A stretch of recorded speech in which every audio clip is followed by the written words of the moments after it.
You're listening to the Easy Feed Podcast, episode number 46, Toddler and Kids Snacks.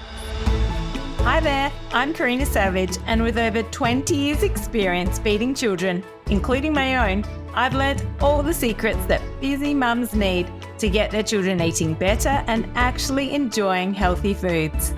So a huge welcome to the Easy Feed Podcast. Hi guys, welcome back. It's great to have you. Today we are talking about toddler and kids snacks because it is always a hot topic and it's always something that we have to think about because our kids love to snack, right? So I'm going to be focusing on more the sort of 18-month plus snacks today, but there are still a lot of good little gems and nuggets, take-home bits of information that you can definitely apply to baby snacks. So no, look, I'll talk about baby snacks as well a little, but it's definitely going to be focusing on that sort of toddler and child snacks, things that can go into the lunchbox, things that can go into little bento-style boxes, because sometimes we just need those quick grab and goes and we don't want to always have to be baking things. But it's really hard to know what is a good option these days. Look, I've been talking a fair bit about it on television, on whether it's been the news or Channel 7 Sunrise is where we've talked mostly about it, in terms of the fact that the current food standards in Australia allow baby and toddler and child snack food companies to pour as much salt and sugar as they want into food. There is no restriction. So really it's a free-for-all. So it's up to us as parents to make sure that we're choosing those healthier snack options for our children. But it's not always easy to understand which is a good option and which is a poor option because the marketing is so clever. And again, they're allowed to do this. They're allowed to say, they're allowed to make it look healthy by saying organic, or they're allowed to make it look healthy by saying 97% yogurt and fruit when the ingredients list is worse than white chocolate. And that's the problem. That's the real issue that I have with these food companies. And there's a working group that's being put together, and I should become a part of that. I really should. I need to put my hat in the ring there to really lobby the food standards. So it's Australian, New Zealand food standards, because we really need a big revision. I mean, really, it should just be implemented by the government. The government should basically order them to say, look, this needs to happen. I mean, I think it's a little ridiculous that we need a working group to lobby. It should just be the government needs to recognise that this is such a significant issue. It just needs to we need to go straight to the top in why do we have to form a working group? Why can't the government just realise that this is a significant issue and just basically, what would you say, a request or instruct a huge revision of these food standards? Because from a long-term health perspective for our Australian public, it's a public health concern. Overseas, they have stricter regulations around what can be added into children's food. They have restrictions on sugar and salt. And in the UK, they even have warnings on food packets that have artificial colours in terms of a potential health risk for children with attention disorders and attention issues. So they actually have to have a warning on these food packets that are marketed to kids when they've got artificial colours. So saying it's got artificial colours, so it may have a detrimental impact on a child's attention or behaviour. There are other countries that have stricter food standards and food regulations, but Australia seems to be a free-for-all at the moment. So super frustrating and just something to be really aware of because, for example, I actually am going to name and shame in this podcast because it's going to benefit you and it's going to benefit your child. So, for example, the Rafferty's Gardens yogurt buds, there's two. There's one that's 97% yogurt and fruit and there's one that's 96% yogurt and fruit, and both are worse than chocolate. So leave them both on the shelf. There's a Little Bellies one that's, not that much better. I think it's about 40-something% sugar. It's all added sugar. It's really poor. Like any of those yogurt buds, I literally would leave on the shelf unless your kids were so desperate for them, you included them as part of a little platter. But just being really mindful of what you see on the food labels isn't necessarily what is in that food. It's deceiving, it's deception, and it's a real bugbear of mine at the moment. But hopefully that will change in the future. But until then, we need podcasts like this to educate parents. Like, I mean, even as a pediatric dietitian, I spent a long time in the supermarket looking at these foods because it's not necessarily easy to ascertain whether these are healthy or not. And parents are busy. They don't want to spend 2 hours in the supermarket looking at food labels. If they've got kids in tow, absolutely not. They're probably trying to stop their child.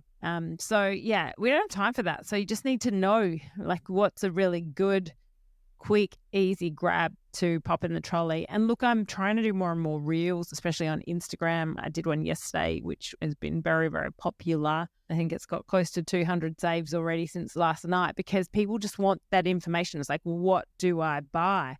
So without further ado, I'm going to literally dig deep. I've got 2 bagfuls of snacks here waiting to discuss with you.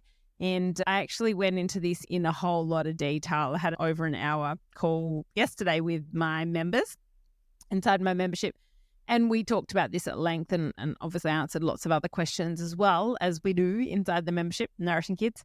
And I thought I'd just give you a snippet of these today. So let's do this. I'm actually going to start with some of the poorer options. If you hear a bit of rustling in the background, it's because I'm pulling out packets of food. But there's 2 that I do want to bring your attention to, and it's that same brand, Rafferty's Garden. It's got a pretty little picture. It's all, green and leafy, and it's got a smiling boy on the front.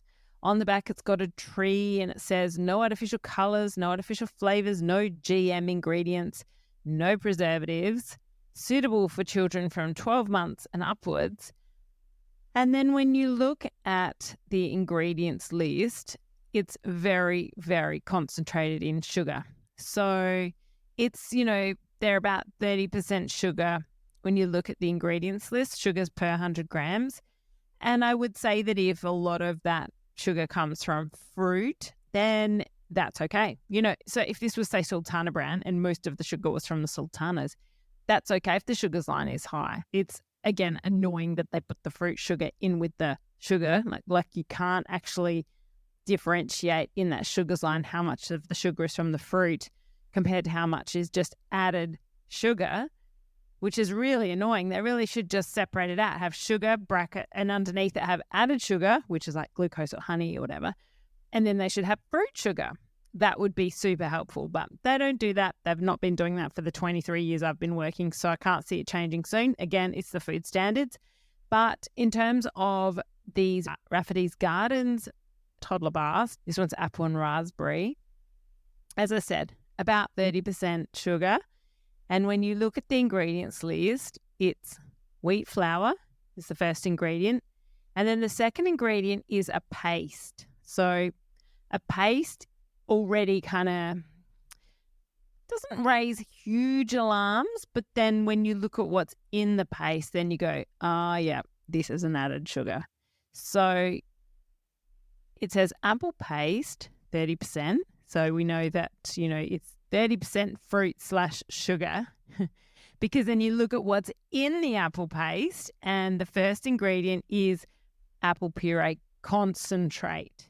So this is where alarm bells are ringing. Concentrate means they have taken what was originally derived from fruit and they've concentrated and concentrated and concentrated it down to basically added sugar. That's the first ingredient. And that makes up 50% of the apple paste. And then the second ingredient is sugar. And then the third ingredient is glucose, which is also sugar. So the list goes on and there's things like, what is that? There's dextrose and then there's glycerol and raising agents. And, the list is relatively long. I would definitely not say it's a short ingredients list. There's numbers in there. There's a natural colour, 163 in one of them, and that's in the apple and raspberry one. But look, end of the day, not a great product. It's deceiving because you think you're giving your child apple or strawberry, but really you're mainly giving your child added sugar. So just be really mindful of the �RAFFERTY'S yogurt buds and the �RAFFERTY'S, what are they actually called? Apple snack bars made with real fruit. See, this is the problem. Made with real fruit on the front. Give me a break. There's not much real fruit here at all. Actually, while I'm digging through my bag, one that I have found here is the Little Bellies organic banana, date and oat bars. Now that one is just fruit. It's not a concentrated fruit juice. It's not a concentrated fruit paste. If you read this ingredients list, it's literally organic dried dates, organic whole grain oat flour, organic dried banana, then sunflower oil and rice flour, both organic. But you can see there's no pastes, puree, concentrates, anything like that, and no other glucose or sugar written on there. So a completely different type of fruit bar. Marketed, same thing, toddlers 12 months plus, do what's natural, no added sugar. So they actually can say no added sugar because there actually is no added sugar. Now, if the Rafferty's Gardens people on their fruit bars, if they actually didn't add glucose or dextrose or what's their sugars here, they've got glucose and then they've got dextrose, yeah. So if they actually didn't add those two, I reckon they'd still be able to get away with saying no added sugar because they're at the moment, if you use apple puree concentrate, you can still get away with saying that that's come from apples. So that's another little insight into how deceiving the marketing is right now. Now, if I pull out something that I think is a really good option, it's the Tasty Made Simple Lamington. So basically, it's a cold pressed fruit nut bar. It has the nuts, but it's similar to the Little Bellies in terms of it's just dried fruit. It's just dried dates, and then it's cashews, cocoa, sunflower seed paste, dried coconut, and natural flavour, and that's it. So where you see anything that's just 100% fruit, nuts, oats, and that's it, that's completely fine.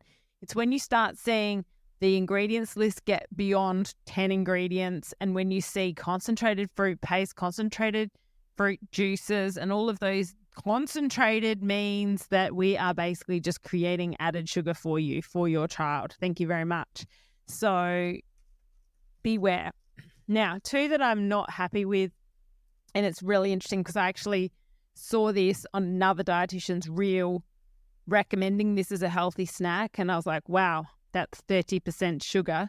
Not sure that that's really a healthy snack. I mean, I'm all for giving kids a bit of sugar with other healthy snacks, but if you're giving them sugar and then giving them these as the healthy snack, then you're really doubling up on the sugar, because it's these Table of Plenty mini rice cakes. They're berry yogurt or pure dark chocolate. I think the one that I saw was a pure dark chocolate one, and look, it's 26% sugar. And the first ingredient is dark chocolate. So the dark chocolate's there, 60% cocoa mass sugar. Second ingredient, sugar. If sugar's within the first three ingredients of a product, beware, because it's likely that it's going to be a poorer product. And then we've got natural flavour, whole grains, brown rice, 40%. So look, this is what I would include as a treat option, but I wouldn't call this the healthy snack option. So yes, they can have these little mini rice cakes that are dark chocolate or berry coated. The berry coated ones, again, 25% sugar. So they're basically 1 gram difference in sugar, but both a quarter pure sugar. So just be mindful of those Table of Plenty. Again, at the top of the packet, it says nourishing you for life. Then at the bottom, whole grain goodness, gluten-free, vegan-friendly, fructose-friendly. Look, I'm all for whole grain goodness and vegan friendly and fructose friendly, but again, it just makes it sound healthy. So it's good for those that need to be gluten free or choose to be vegan. Full support of that, but don't make the assumption that it's healthy, because it's not. Okay, now Rafferty's Gardens pea pods, just 3 ingredients. So sorry about the background crackling. These ones aren't too bad. The sodium's a little high. So they say for babies to try and keep sodium at 50 milligrams per 100 grams or less. Now, that's quite hard because